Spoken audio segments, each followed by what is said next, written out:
So we're part of the San Diego County Office of Education's Human Resources Department and work within what's called the Teacher Effectiveness and Preparation Team. Our team supports districts throughout the county around recruitment events, and we provide support to educators in the various stages of their professional development and growth, including several accredited programs that we run that actually credentials teachers.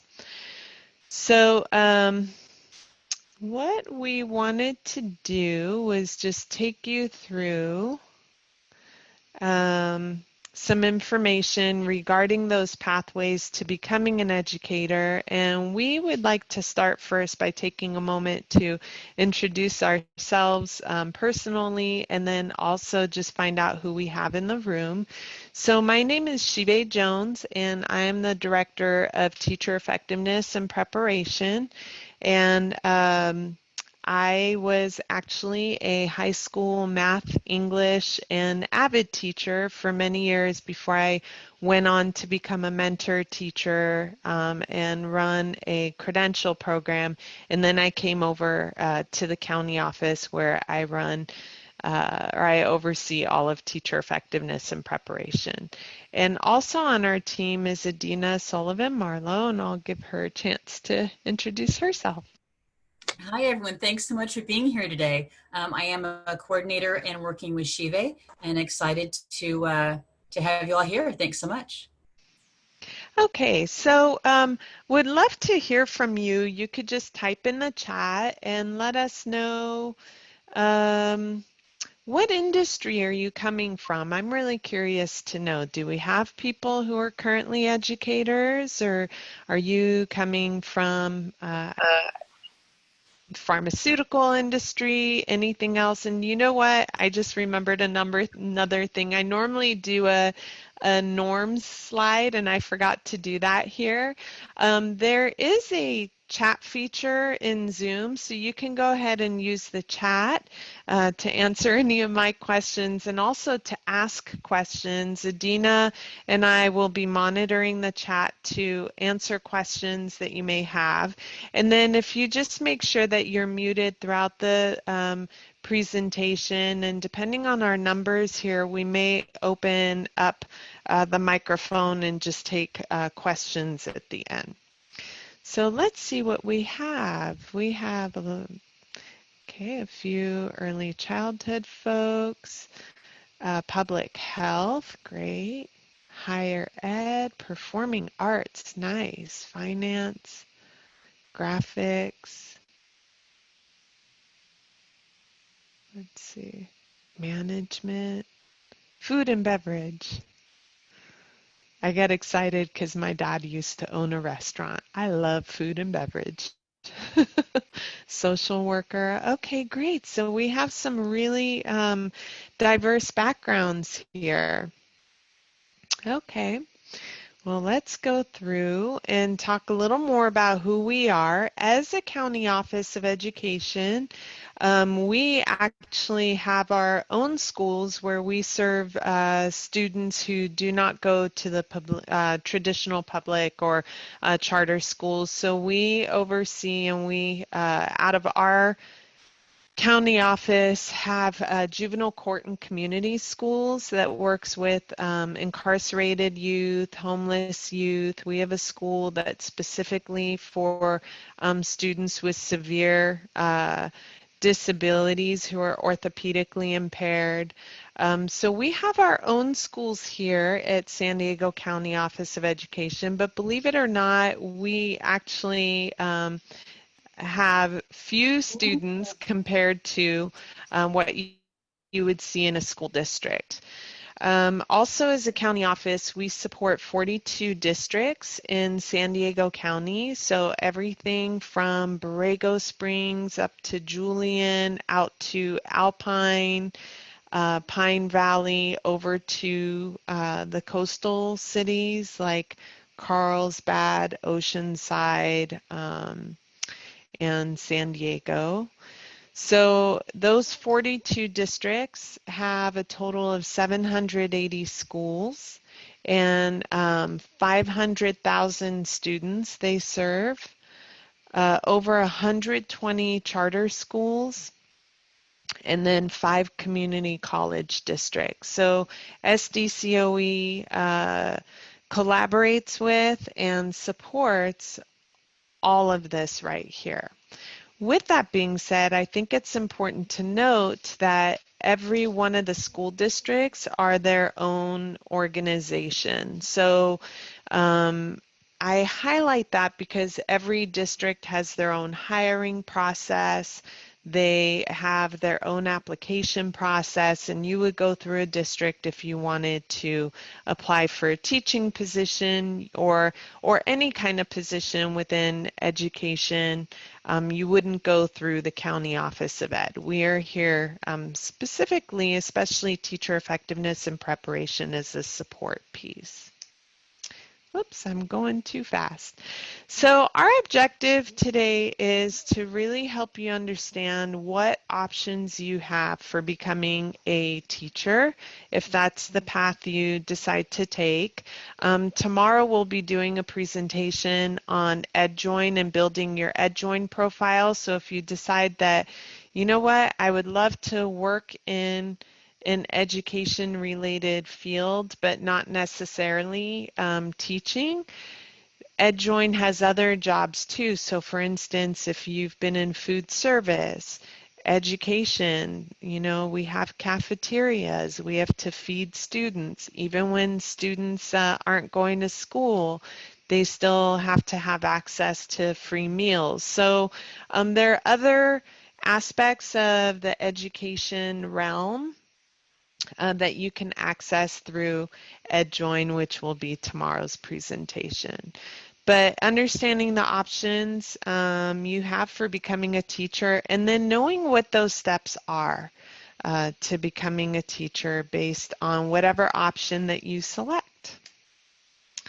So there's 2 types of pathways for going into teaching. One is the alternative pathway, and then the other one is the traditional pathway. The alternative pathway usually allows you to go into the classroom and start teaching, and then you work on your credential.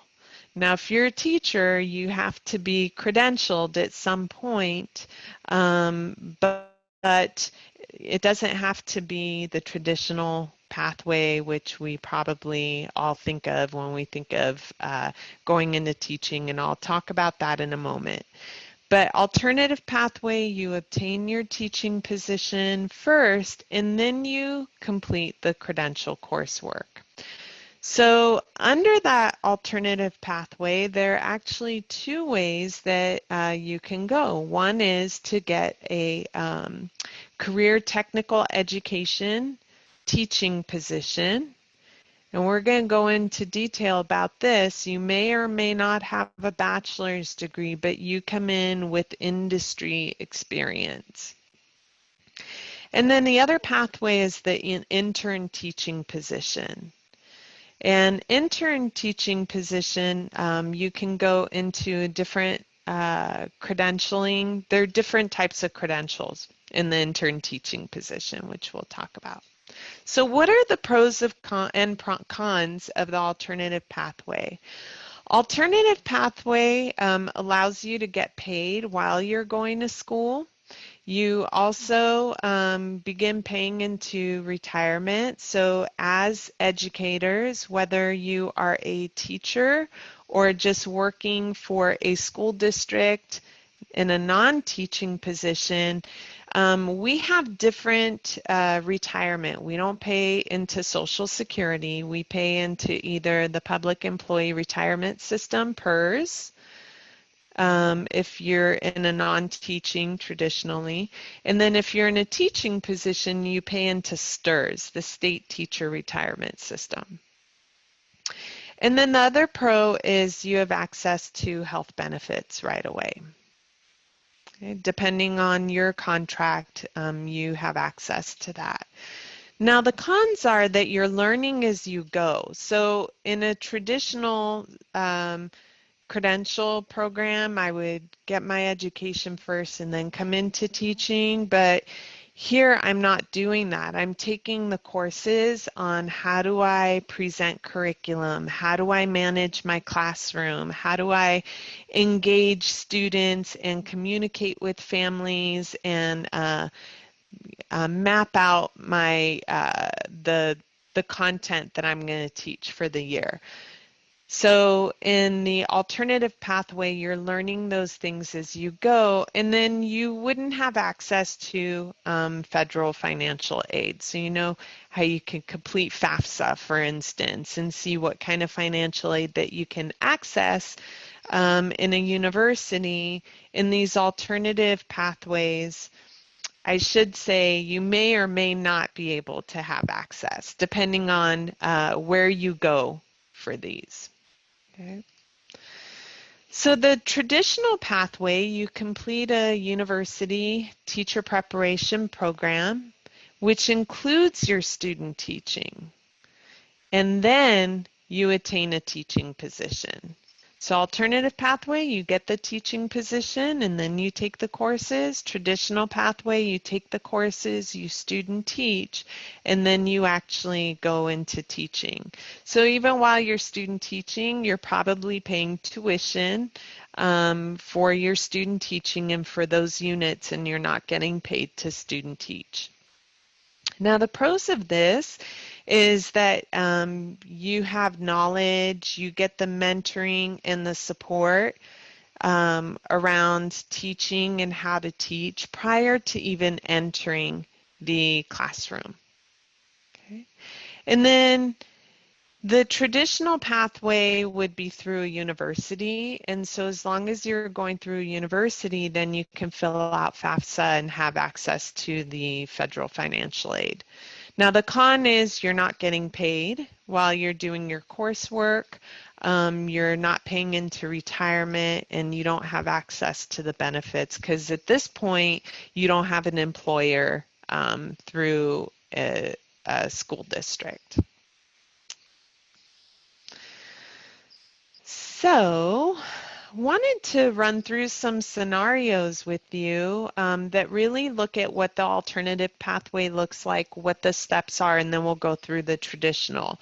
So here's an example of a scenario. I have industry experience, okay, but not a degree, not a bachelor's degree. How can I become a teacher without going back to school first? So you could actually go into career technical ed. Remember I said career technical ed, this is where you have industry experience. So career technical ed, you'd be teaching career skills courses for middle and mainly high school. It's mainly for high school students.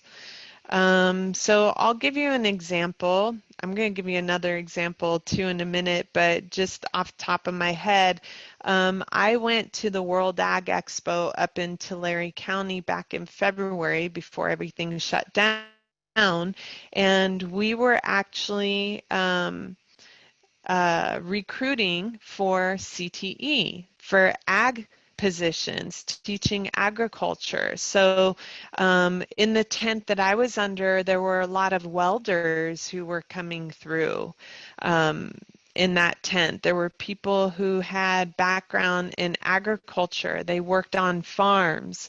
And so any one of those, we could have plucked them out of there and said, hey, have you considered teaching ag? And then talk to them about career technical education.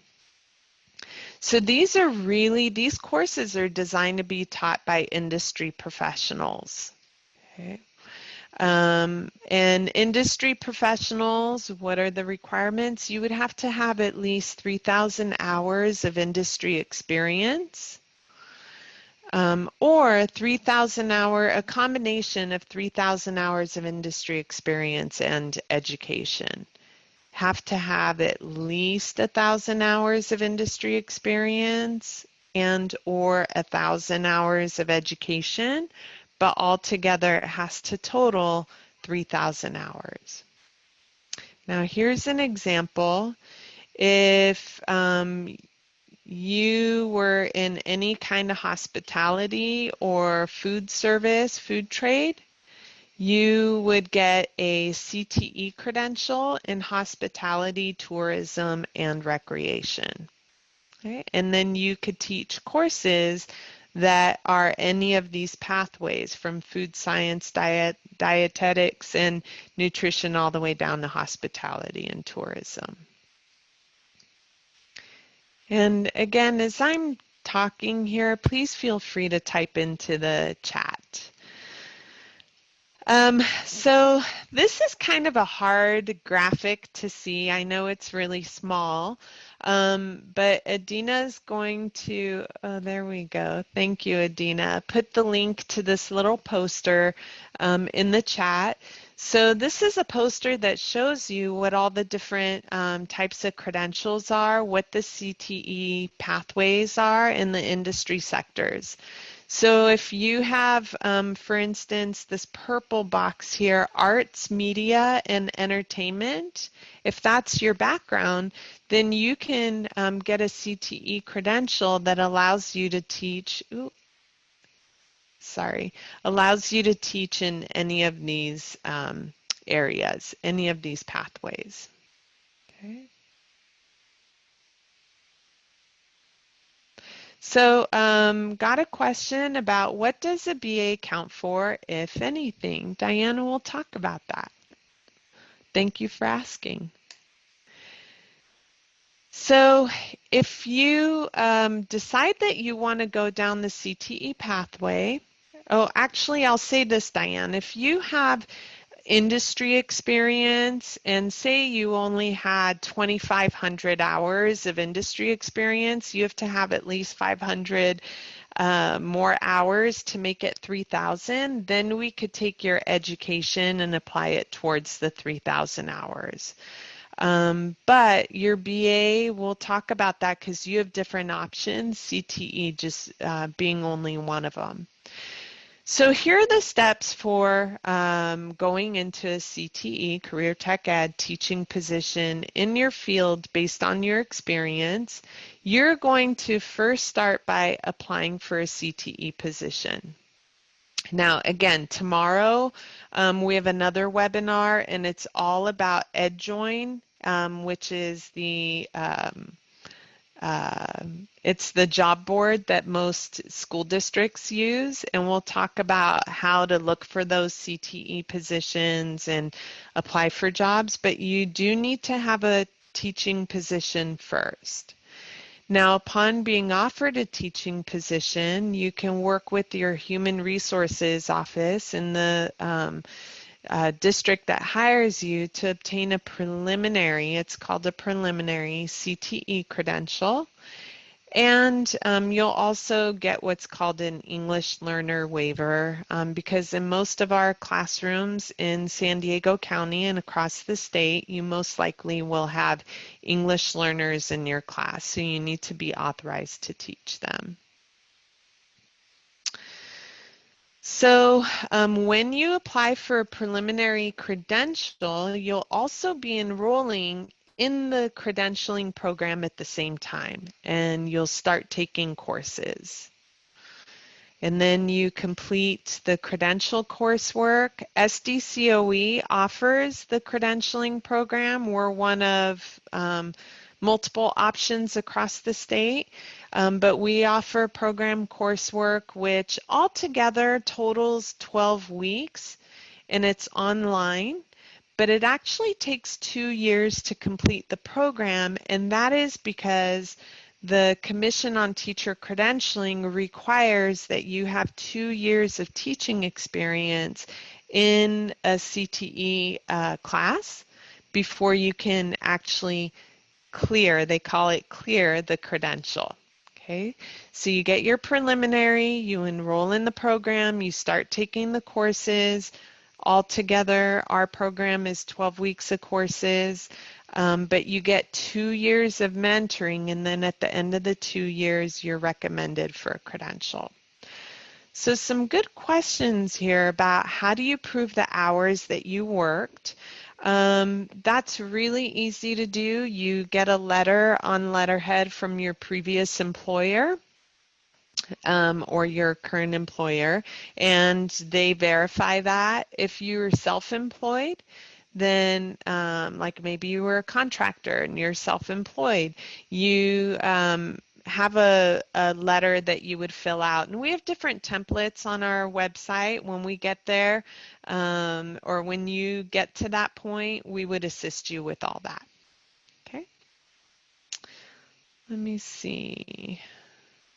And then upon completing your coursework, yeah, you'd be recommended for a clear credential. Okay, Adina, feel free to interrupt me. I'm trying to monitor the chat at the same time, but if I miss a question that you think I should answer, let me know. Yeah, Shive, there's a question that I think might apply to a few folks, which is you answered about the bachelor's degree, but then what about, folks may have an associate's degree rather than a bachelor's degree. They have some, college under their belts, or a specialized field like medicine, how that might apply differently. Sure. Let folks know we will be sharing a PDF of this slide deck. So you don't feel like you have to capture every screen. We will share that so you can go back to it later. Thank you. And we're also recording this as well. So we're going to share this with workforce.org, and they can share it out with everyone. So if you have a bachelor's degree or even an AA degree, it all same applies to if you don't have a full 3,000 hours of work experience, you can use up to 1,000 hours of your education towards that 3,000 hours. Now, I'm a little, I don't know if I'm biased. I've just really I've been monitoring EdJoin, and I listen to districts and I monitor who comes through our programs. And one of the things that I have noticed with a career technical education credential is that you're at the mercy of whether or not those courses are going to continue. And so you may only have a part-time job, or you may have a full-time job. It really depends on the district that you go in. I know Riverside County Office of Education, they hire full-time career tech ed teachers, and then they place them out in the districts, which is very different from what we do here in San Diego County.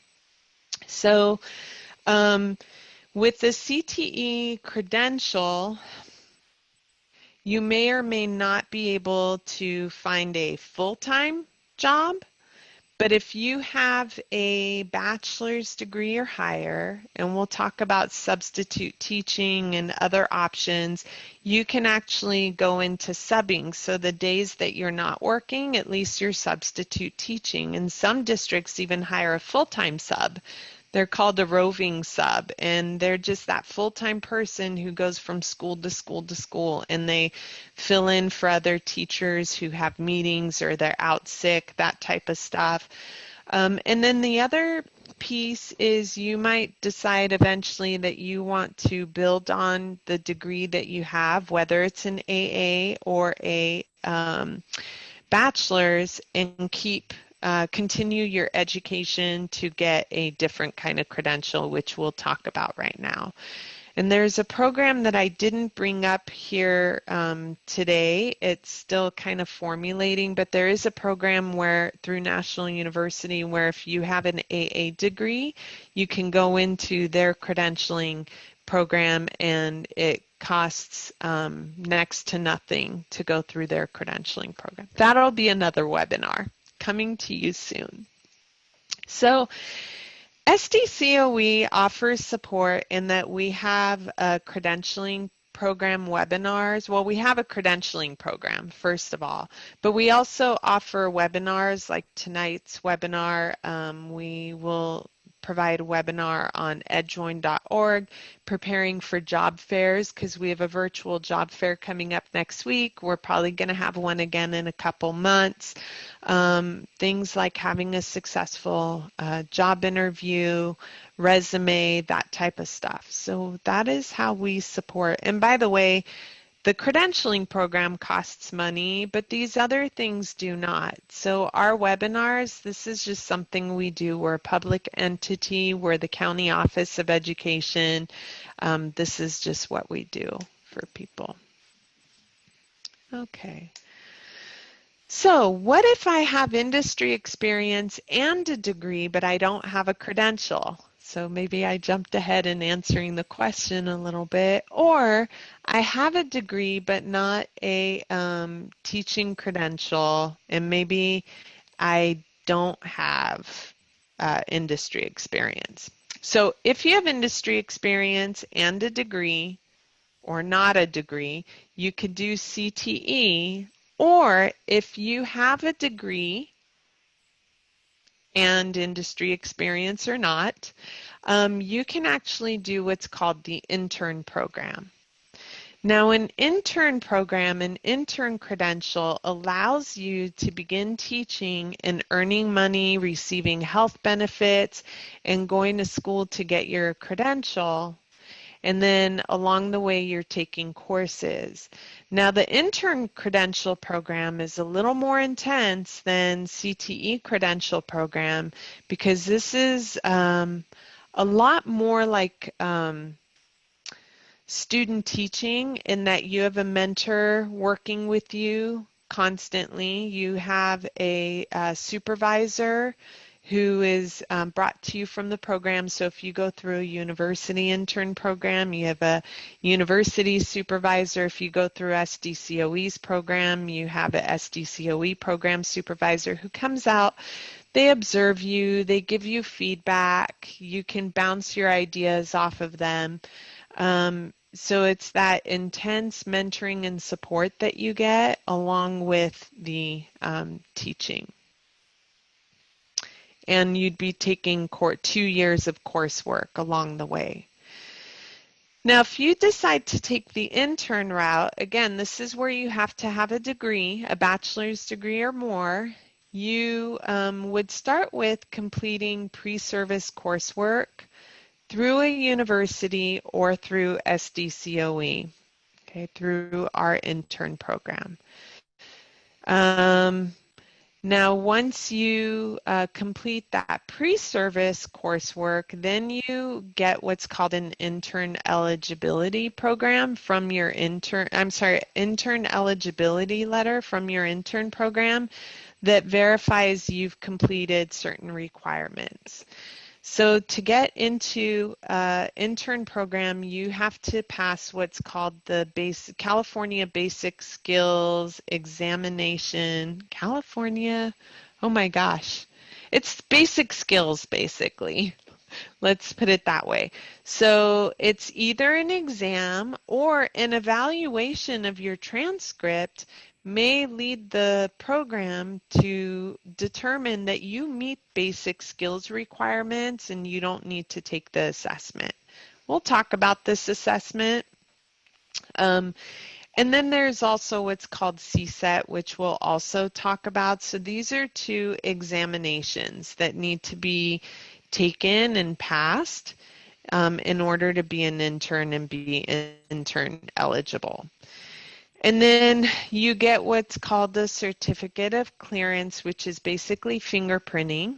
You have to pass the fingerprinting, which is connected to Department of Justice, and then complete those pre-service courses. When you do all those things, and I should say this is, we just started our pre-service for this cohort in March. They're going to be done in June, and they're going to be intern eligible. So come the end of June, the people who went through our pre-service are going to be able to apply for teaching positions. Okay. Once you get your eligibility letter from the intern program, then you can apply for a teaching position in the subject area that you want to teach in, and that's based on the subject matter competency, which is one of the exams that you take. Again, I'll explain this exam in a little bit. So what I will say about intern credentials and interns is districts hire interns when they're unable to fill a position. So what positions, you might ask, do districts have a hard time filling? Always, always, always special education, especially if you go into some of these um, further away areas like Borrego Springs, Julian, Warner Springs, Alpine, Lakeside. When you're further out east, they have a harder time filling these positions. But really, most districts have a hard time finding special educators. So that would be something to consider, is becoming a special educator.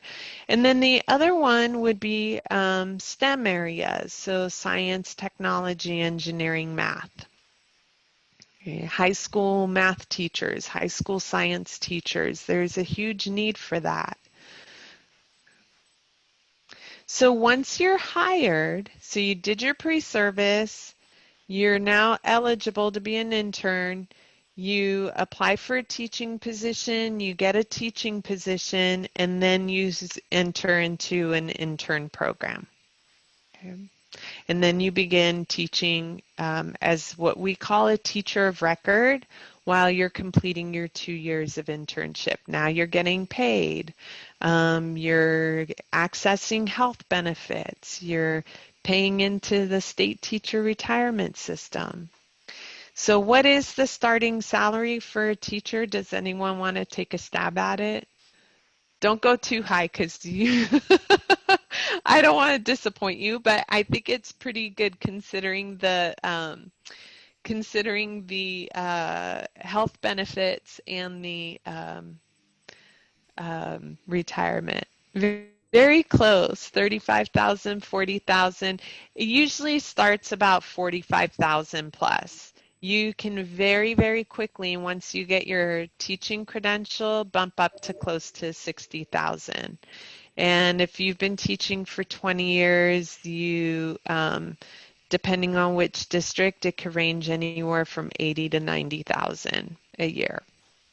So that's typically for under 200 days a year. It's about 180 to 190 days a year. Okay. So as far as how we can support people if they decide to go through intern program, we have an intern program for special educators, and we're working on one for high school math and science, but right now it's just for special educators.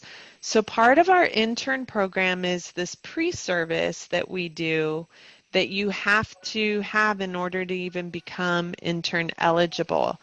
So our program has made agreements with all the local universities in San Diego County so that if you go through our pre-service and you get a teaching position, you decide you don't want to go through our intern program, they will accept your pre-service and take you into their intern program. So you might ask, well, why would I want to go through a university program and not you? And why are you pushing university programs if you offer an intern program? Again, we only offer intern program in special ed. So if you want to go into high school or elementary school teaching, it's called a single subject credential for high school. Or a multiple subject credential for elementary school, then we don't have that program. That's where you'd want to go through a university. And then the other thing is we don't offer federal student aid. We can't connect you to that. Or if you have access to the GI Bill, we've tried and tried and tried, but we can't tap into that either. So if you have access to GI Bill or you need to get student aid, that's where you'd probably want to go through a university. I will say though, We have partnerships with 11 school districts in San Diego County. We have a big grant through the state where if you get a special ed teaching position in one of those 11 school districts, you get a free intern program through us. The intern program is approximately $11,000 through SDCOE across 2 years. So you can say that average is $5,500 a year. Other things that we offer is exam preparation. So, I'm starting to realize I should have moved this slide up way earlier about exam preparation, but you live and learn, right? So CBEST, like I mentioned, is a basic skills exam. It usually goes up to about, not usually, it goes up to geometry for math. And then there's reading and writing skills involved. So we have an online CBEST prep course if anyone needs to access that. We also have an online CSET prep course. So CSET is the subject matter exam that you would take. So subject matter being if I want to teach math, I would take the math CSET. If I want to teach elementary school, I would take the CSET exam for elementary school. Science, social science, whatever it is that you're going to go into, you have to take a subject area exam for that. Our intern program also offers a resume building workshop, and then what we do is we collect everyone's resumes and we drop it into a little repository, and then we tell our districts, hey, we have a bunch of interns. Are you interested in hiring someone from our program? And then all those HR directors, they go in and they start reviewing resumes and see who they want to interview. And then we have a very strong partnership with districts across the county, and I meet with the HR people, assistant superintendents and directors every week actually, and I will say that our program has a really good reputation. So they do like to tap into people from our program, as do many universities have a good reputation as well. So HR administrators actually do a panel presentation on how do you get a job? How do you get an internship? What are some tips and tricks you should be aware of? And then again, we have the pre-recorded webinars. Okay. Adina, did I miss any questions? There's a few, I've answered some of them, but there have been a number of questions about if for folks who have degrees or college experience outside the United States. So I recommended they contact the credentials department and threw in a link to credentials into the chat. There's also some questions about who can get into, there's some confusion about who can get into the CSET and CBEST prep courses. Just to clarify, those aren't just for, those aren't necessarily for the intern candidates. Those are for other folks who would like to take those tests as well and get into those programs. And I'll throw in a link to the CSET prep page as well. Thank you. Okay. So yeah, anyone can join in. Anyone can sign up for CSET or CBEST prep. CBEST,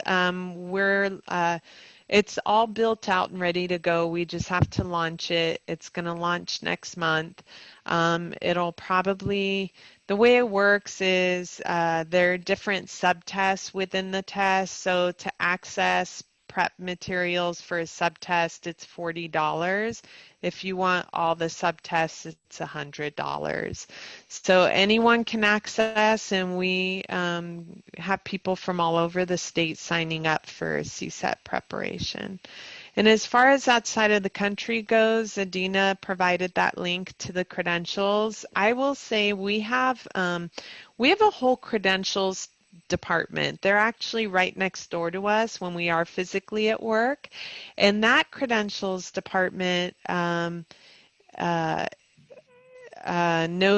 everything, all the ins and outs about credentialing. As a matter of fact, the credential manager usually sits in on meetings like this so she can answer credentialing questions. But on their website, they have a whole page on what if I'm out of country? What do I do? So you might want to check that out. They also have one for out of state. Okay, so what about substitute teaching? One of the things that I always say about substitute teaching is if you decide to substitute teach, that is a great way to get your foot in the door in a district. So think about a district you really want to work for. Maybe you're not completely sure if you want to go into teaching, but if you were to go into teaching, you really want to work for this district. You can sign up to be a substitute teacher, and substitute teachers make anywhere from $120 a day, which is the low end, to $170 a day.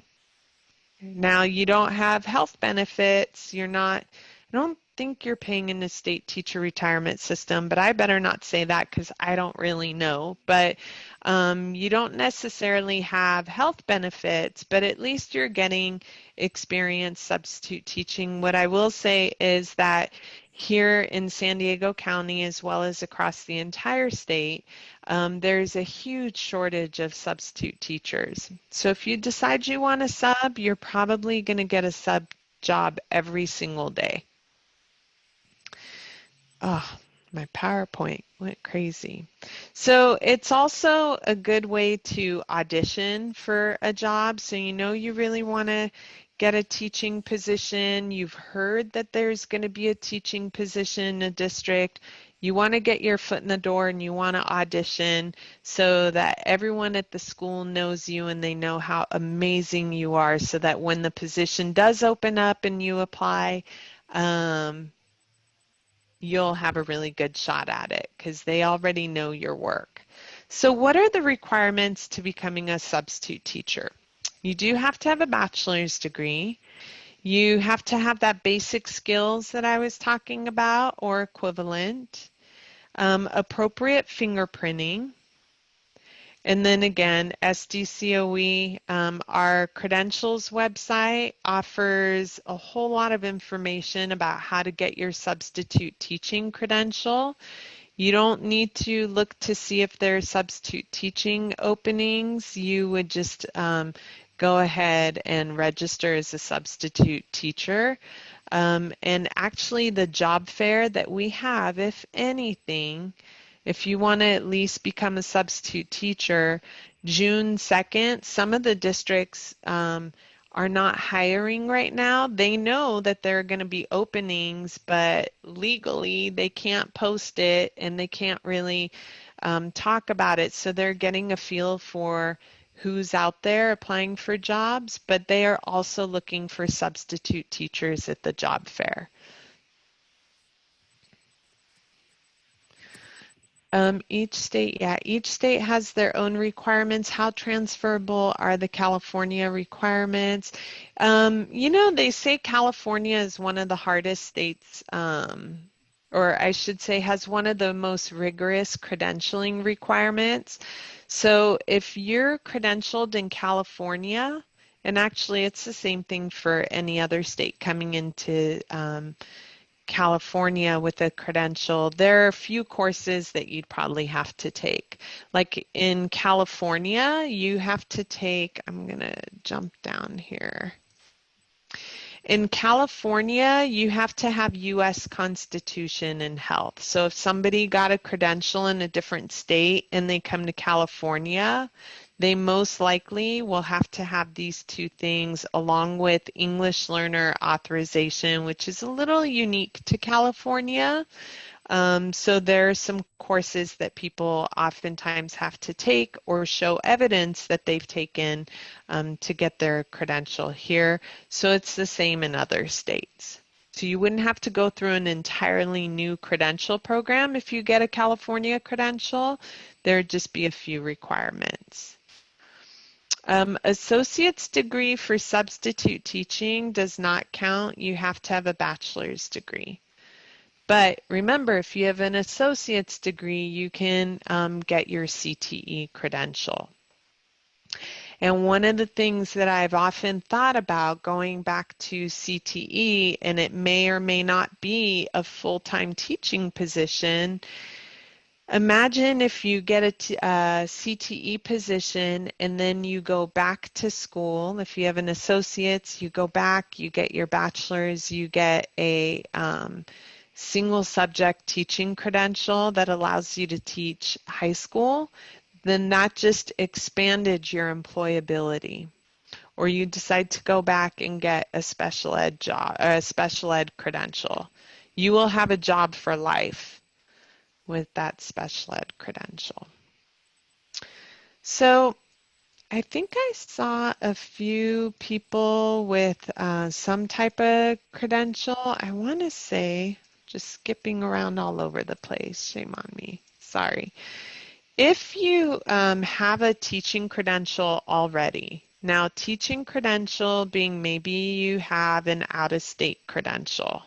Well, that wouldn't apply here. If you have an out-of-state credential and you thought that you just couldn't teach in California, you need to reach out to our credentials office because your credential is probably transferable to California with a few requirements, but you would be able to transfer it over, get a preliminary credential, and start teaching.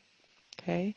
But if you already have a California credential and it's either for single subject, which is high school, or multiple subject, which is elementary school, then there are just a few things you would need to do if you wanted to add more to your credential. So if you have a high school teaching credential, which would be single subject, and you want to add more subjects to your credential, you can.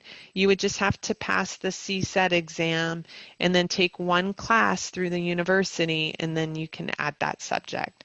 So I have a credential in math and I have a credential in English. If I decided I wanted to teach physics, I would go take the exam for physics, and then I would go to the university and take a course there on methods, which is basically how do I teach physics, and then I'd be able to go ahead and start teaching. Now, if I have an elementary school credential or multiple subject credential and I want to teach high school, then again, I would pass the subject area exam and I'd take a methods course through the university and I'd be able to add that credential. And then if I have either single subject or multiple subject and I want to teach special ed, then I'm already intern eligible. I can start applying for intern positions right away as a special educator, and then once I get the job, I can jump right into an intern program. Okay, I know I saw a hand raised, but now I don't know where it is. Oh, maybe the hand went down. Okay. So sure. Thank you, Randall. It's funny how we take for granted what we already know, right? All those terms in our heads. So special education credential allows you to teach students with special needs. So this could be students who have attention deficit disorder, ADHD. It could be students with autism. It could be students who have severe disabilities, and there's actually the two main different types of special ed credentials is mild mod, which allows you to teach students with mild to moderate disabilities, and it is pre-K through actually post-high school, age 20.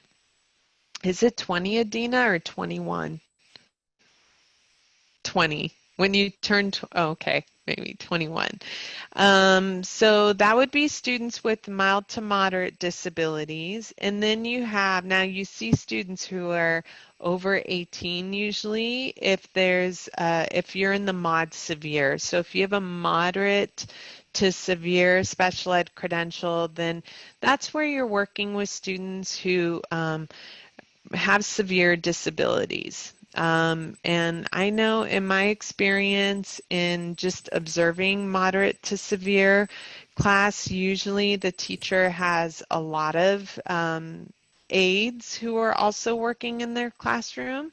So you want to make sure that you can, manage other adults in a way that keeps the peace and keeps things going. But then there's also things like feeding tube, changing students' diapers. Oftentimes they have orthopedic impairments, so they're either wheelchair bound or they need assistance walking. So that would be your moderate to severe. Now, I saw a few people who had early childhood. There's actually a special ed credential called Early Childhood Special Ed, and that allows you to work with the little ones from baby up to kindergarten. And oftentimes the early childhood special ed, you're working more with the parents and you're going into the home, working with the infant and the parents. Gosh darn it. Is there anyone, I'm sorry, I said gosh darn it because I keep slipping through the slides here. Is there anyone here who knows sign language, who does sign language? And if you raise your hand, I can't see you. So type it in the chat if you do. Or if you know someone who knows sign language, basics, okay, Shannon. Good.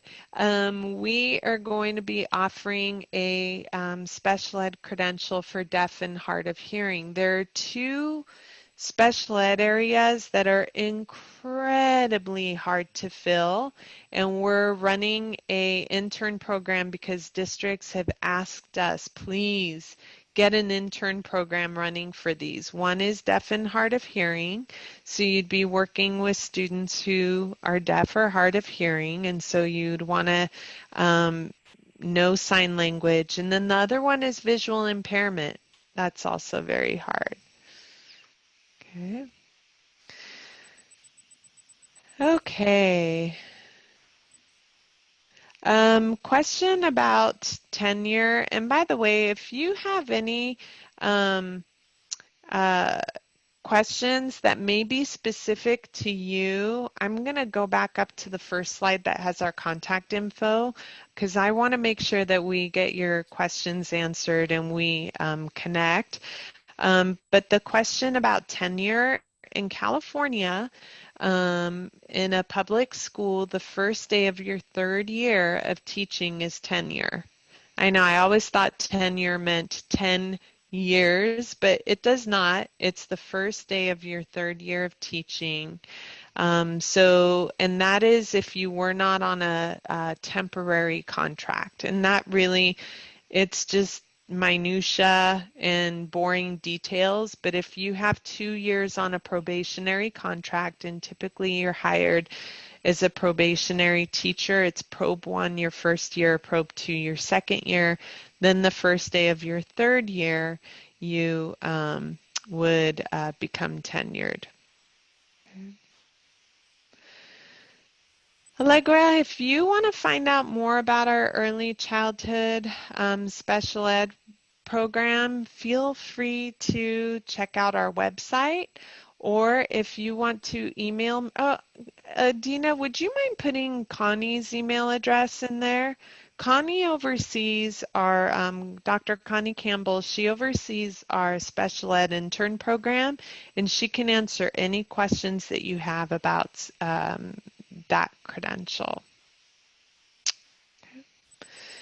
So, other things I wanted to mention about this slide that I should have popped up to the beginning is that, here we go, CBEST stands for California Basic Educational Skills Test.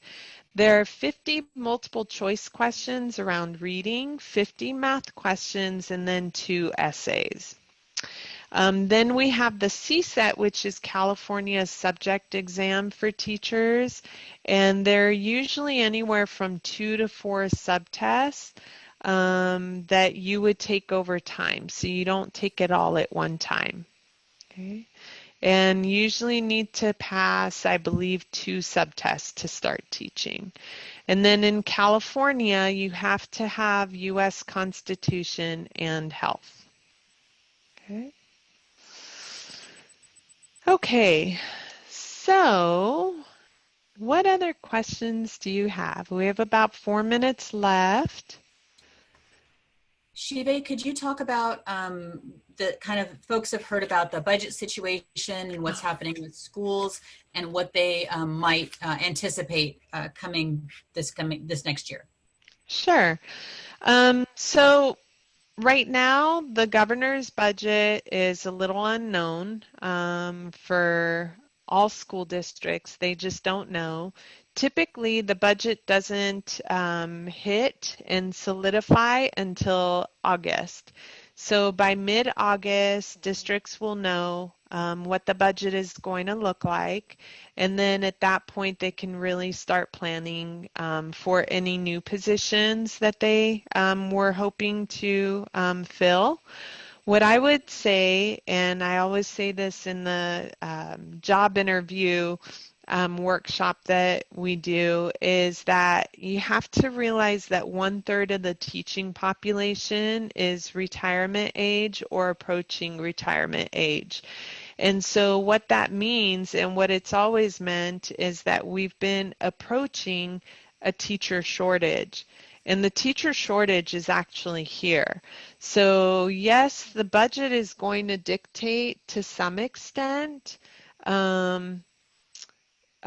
what hiring is going to look like this year, but I am very confident that we're also going to have a lot of retirements for a few reasons. One, people are retirement age, but two, if I was retirement age, if I was 60 plus and I knew that COVID was up in the air, quite frankly, I would not want to go back. If I, thought that I was exposing myself and putting my life at risk and possibly not being able to have a future with my children and my grandchildren and so on. So I think we're going to see a lot of retirements.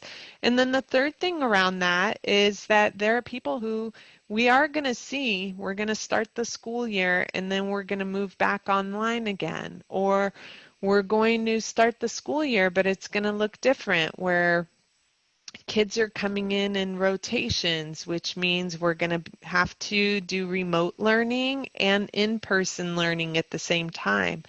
And some people just are not up for that. And that's okay if they're not. And it's great that they recognize it. And if they're already retirement age, then they may decide, you know what, I've paid my dues and I'm done. And I can retire right now. So I hope that answers the question about the job market. I think what you're going to see this year is a delay in positions being posted, a delay in hiring. I'm hearing from some districts that right now we're just doing a timeout on hiring until we know what the governor's budget says, and then we'll go ahead and move forward. And actually, our next 2 webinars, we'll talk more about that. We'll get into EdJoin and you can see more about that. Okay, let me see. What else do we have? Courses are better regarded. What teaching courses are better regarded? You know, all the universities here in San Diego County have great relationships with the school districts around the county. So if you decide you want to go into a credential program, I would encourage you to do your research. find out what the requirements are for that credential program. For instance, I went to National University because I didn't want to take 2 years to get my teaching credential. I wanted to just take my courses back to back to back to back, get it done so that I could start teaching. But that's what worked for me. That doesn't work for everyone.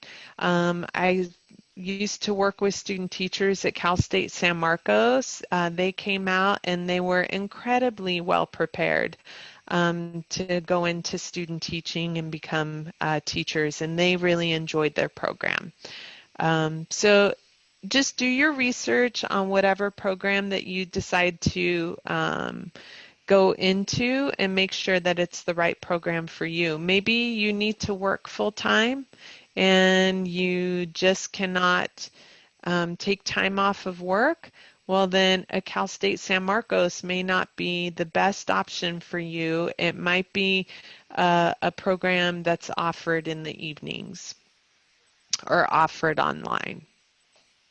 Okay. So I don't want to keep anyone. We're 1 minute over. If you would like to stay and continue asking questions, please feel free. I hope some of you come back or all of you. I hope all of you and even more people come back tomorrow. We'll talk about EdJoin. And then what we'll do too is show you how to look for jobs on EdJoin. Not just teaching positions, but like I said, like if you have a finance background, every school district has a finance department. I know our business department is huge at San Diego County office of Ed. So you might decide to go in that end, but how do you find those jobs? How do you apply for them? We'll talk about that in tomorrow's EdJoin webinar. So I would like to thank you all so much for joining us this evening. And I'm sorry I went over by an hour. I'm sorry, not by an hour, by 2 minutes. Oh my gosh, if it was an hour, I'd be surprised anybody was still here. I just want to put our contact information back up. If you do have questions for us, please feel free to contact either myself or Adina. And if we don't have the answers for you, we will refer you to the right people within our organization who can help you.